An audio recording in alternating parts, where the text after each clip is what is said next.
Yay, hello. Okay, let me pull up so that I can see people if they are coming into the space. There we go. Okay, hi. Welcome back to Transmission Tuesdays. This time around, I just want to do a little grounding to get us started. So, for everybody who's watching this, or if you're watching the replay, I'm just going to get you to close your eyes and take 3 really slow, really deep breaths.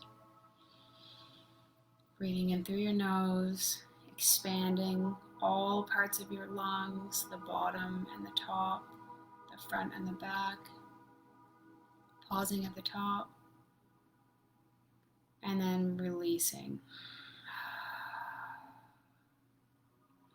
2 more times. Just let yourself get a little grounded here. Feel yourself connect to whatever you're sitting or you're standing on. And allow yourself to feel a little bit more connected to the world around you.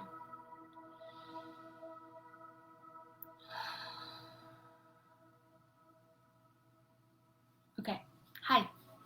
What I want to talk about today is something that I've actually done a meditation on, and I will post a meditation at the end.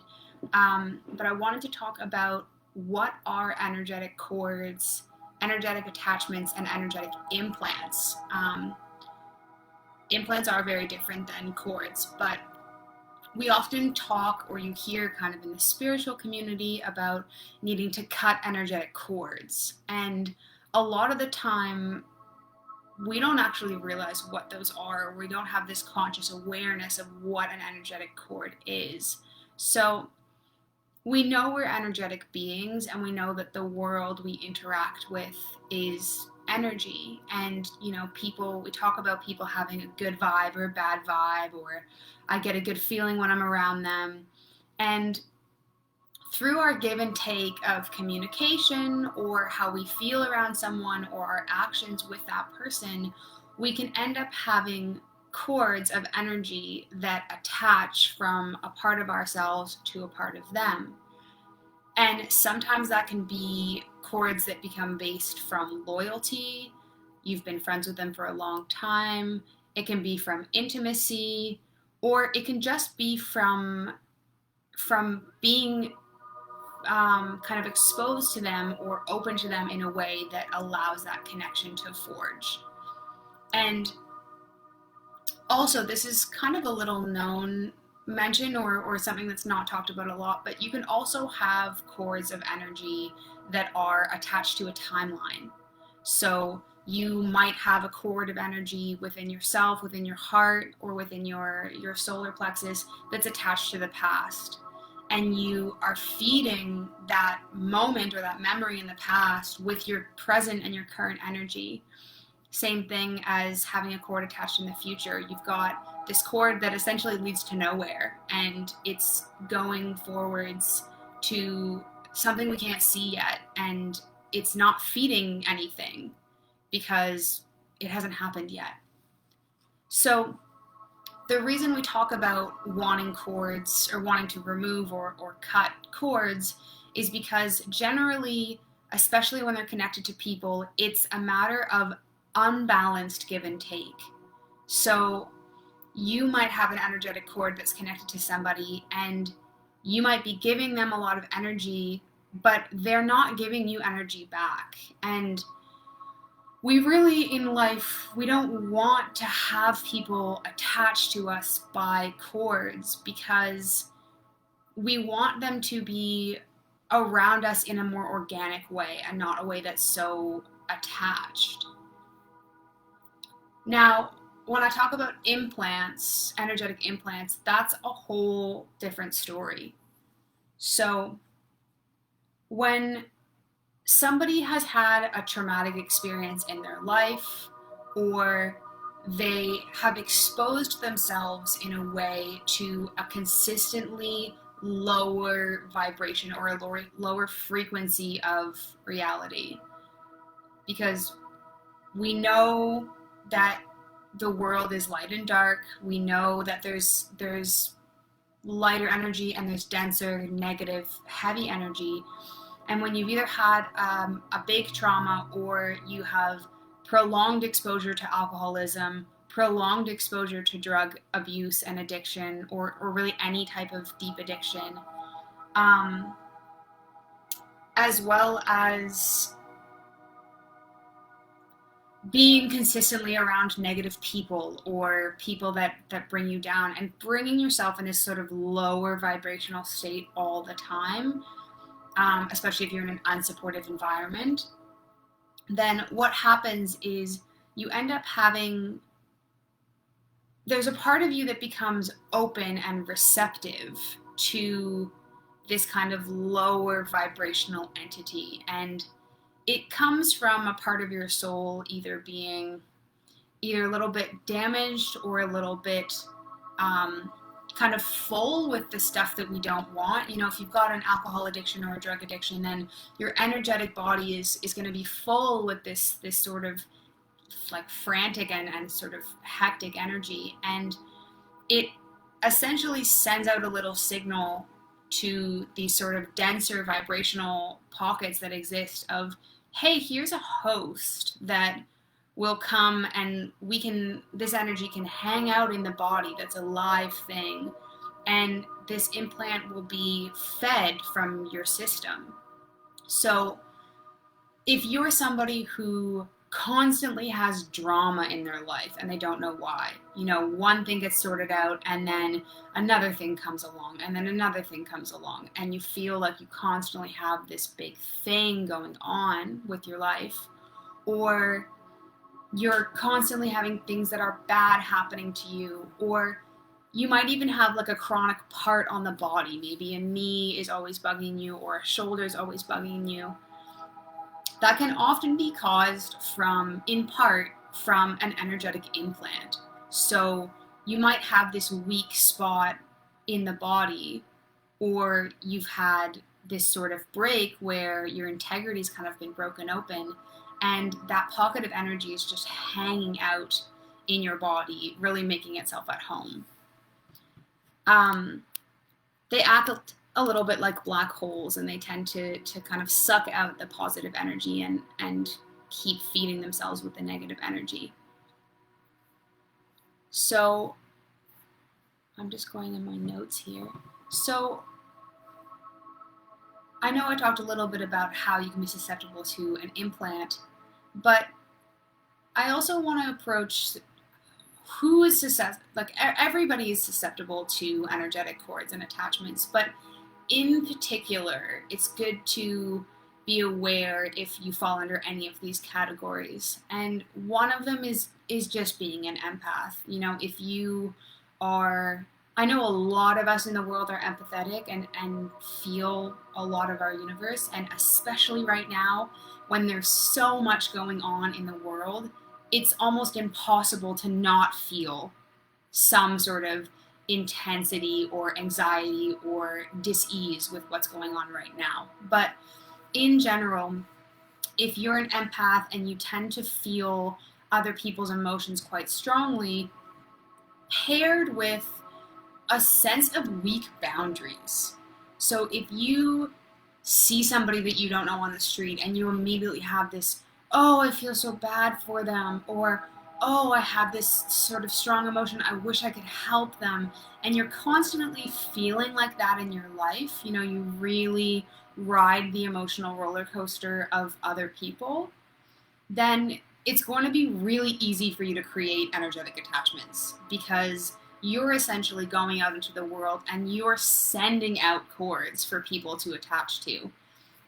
And then you might end up in a situation where, you know, you have this friendship that's not really serving you, or you have this person that relies on you and you don't even really know how that happened and you don't feel like it's balanced.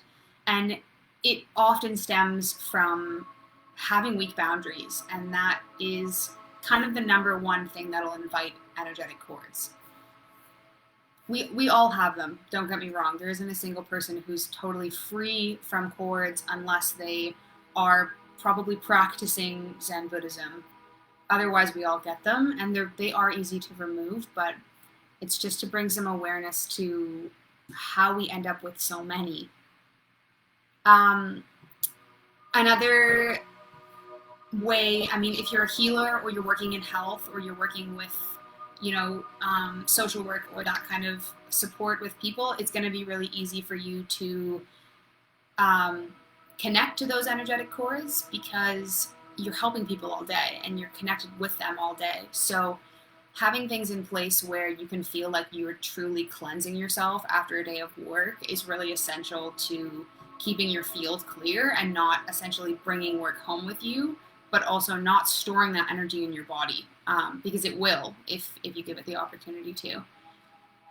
And the last person, or the last sort of type that really brings those energetic cords onto themselves, is if you're a person who is often like the repair person of your friends, or you're the fix-it person. And if people are often coming to you with their issues, this wraps into the weak boundaries thing a little bit, but if you are constantly the person who is sought to for advice and sought to for help, then it takes a lot of self-regulation and a lot of self-balance to keep yourself in your own zone and able to help others without falling into the energetic sort of traps of connecting with the other person's energy too much.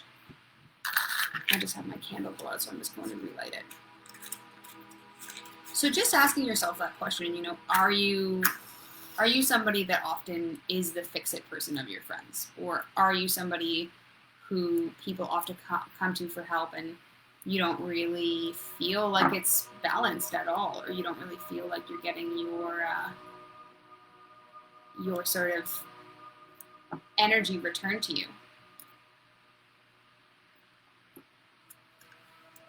And so I know I was saying that everybody gets these, and the next kind of step I want to approach here is, why are they bad? And it's not that they're necessarily, I don't really like to phrase things as either good or bad, but why is it something that doesn't serve you? And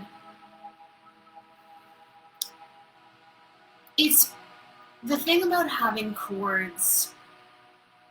Let me use an example here. So imagine your life is a movie. Imagine you are a movie, and maybe you're a science fiction movie, or you're a fantasy movie, or you're a romantic comedy, and you're kind of going along, and your movie is playing, and you've got this theme of your life, and then all of a sudden there's a clown that just shows up in the film, and you're a little bit thrown off. It doesn't really make any sense. It doesn't belong there. And then, but you kind of keep going about your way, and then all of a sudden you turn around again, and there's a cowboy. And now you've got these things that are very present, and they're taking up space, and they are distracting you from your original narrative. And they simply don't belong in the space that you are cultivating and that you are creating. It doesn't mean that they're bad. It doesn't mean that the clown doesn't belong in the scary clown movie, and it doesn't mean that the cowboy doesn't belong in the Western. But it means that they're taking up space in your own narrative, as well as leaving their own narratives empty.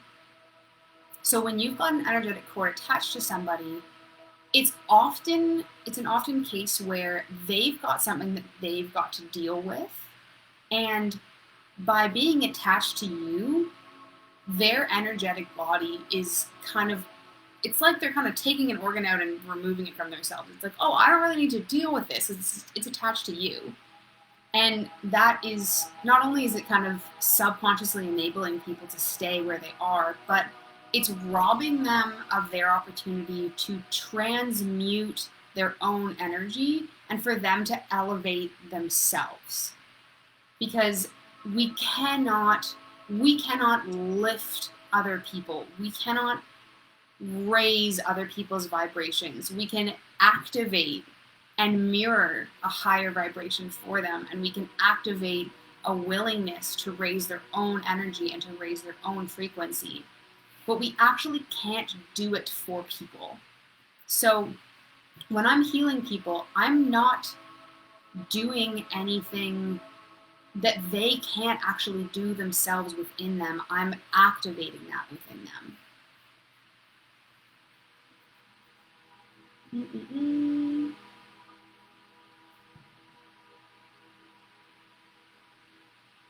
Oh yeah, okay. So I think we've got a handle on what they are and why they're important.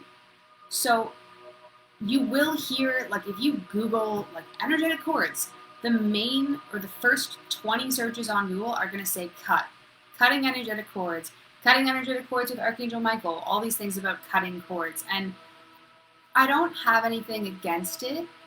However, I recommend personally to focus on the concept of removing them in their entirety instead of cutting them off. Because I just say this for two reasons.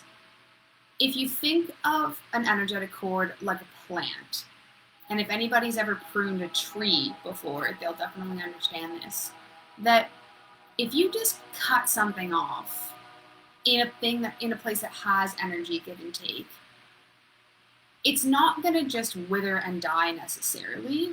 It might just continue to grow in a different way or kind of create shoots. So if you cut the cord off, first of all, it's not going anywhere from within your body.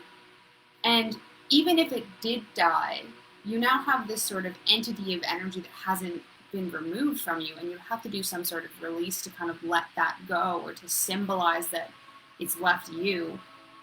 But on top of that, there's a chance that it could just grow back. Like, it's really not an effective way of removing something in its entirety. And the second reason I always say to remove instead of cut them is because sometimes if you have a cord of energy that has live energy and life to it connected to another person, and you just cut it off, then it might leave the person feeling really disjointed. So just say you have an unbalanced friendship and you recognize that you have a cord attached to them, maybe in your heart, and you want to remove the cord so that the aspect and the way of your relationship and the way of relating to each other changes. If you just cut that cord right off, then yes, maybe the way you two relate to each other will change, and maybe your relationship will change for the better, but more often than not, there will be a period of time where that person kind of doesn't really know what happened, and maybe it'll activate something in your life where you kind of have this clashing moment where you guys go your separate ways, or it might seem very cold to them, and all of a sudden you just get really busy and they are not seeing you anymore, and it is just going to be I'm looking for the right word here, a bit jarring to them. But if you remove the cord entirely and you remove it from the root, from your body, and you let it go, it's more likely that it's going to be a more gentler approach for managing the person on the other side. Because you do always want to consider both parties attached to those cords. So, removing them, I'm going to just attach the meditation that I have recorded below. But if you are familiar with working with any of the archangels and you have ever worked with Archangel Michael before, then the process is actually pretty simple. And first of all, you want to just get into a really quiet, sort of safe, sacred place with yourself, either through a bit of breath work, a bit of meditating, in the bath, wherever you kind of find peace. And then the steps for removing the cords are just that you call in Archangel Michael and you ask for their assistance and you ask for them to be with you for this particular situation. You name the person that you feel connected to. And if you don't know right off the bat which cords, then you can ask Archangel Michael to illuminate the cords within you and see if you can feel where they are. more often than not, you'll probably feel it, or you'll get a visualization of, okay, I'm feeling where these chords are and where are they connected to.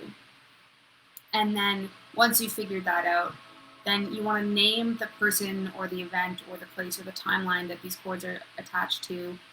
And then you want to ask Archangel Michael to remove them entirely, remove them from their roots, remove them with unconditional love. It's pretty important to ask to remove them with unconditional love if you want it to be a really nurturing, healing process.